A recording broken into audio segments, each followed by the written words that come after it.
The rain that night was relentless, like punishment from the heavens, coming at me sideways in a cold, unforgiving assault. I remember the door slamming shut behind me, the sound echoing in the silence that followed. Laughter trickled through the crack, venomous and sharp, a cruel mockery. "Let's see how long he lasts in the cold," one of them said, their words drifting to me just before the world fell silent. That was the moment I stopped being a husband and became a joke, drenched, helpless, standing on the front step of my own home. I could see Laura through the curtain, her silhouette bathed in the soft glow of wine and whispers. Her friends, Monica, Jess, Leela, were inside, toasting, laughing, celebrating the punchline I had become. They thought I would crawl back, but I didn't. That night everything changed. 13 years of marriage, gone in an instant. Long enough for my name to be erased from forgotten mailboxes, long enough for Laura to remarry twice, but not long enough for me to forget. Not the sting of betrayal, not the way it sears itself into memory. Before that night I had believed we shared something real. Laura used to smile like I was her whole world, whispering promises in the dark about forever, about kids, about things people say when they want you to stay. Foolishly, I believed her. Looking back, the signs were always there. Her friends, Monica, Jess, Leela, never hiding their disdain, while Laura laughed with them more than she did with me.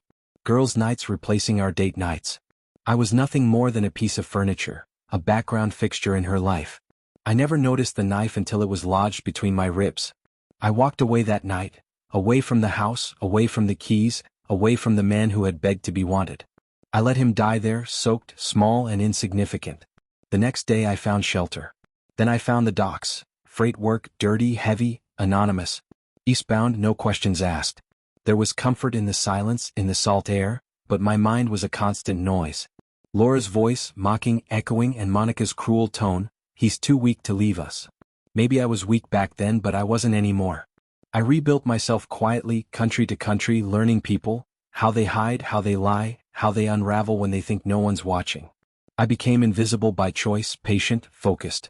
And when the time was right, I began to learn everything about them. Laura had built a boutique PR empire on soft smiles and even softer lies. Jess got caught running credit scams. Monica's marriage fell apart. Leela died. They all drifted away, each one consumed by their own unraveling. Then, 3 months ago, Laura got a grand proposal. A bogus company but real funds. That gave me a reason to meet her again. We met at a quiet hotel lounge. She didn't recognize me.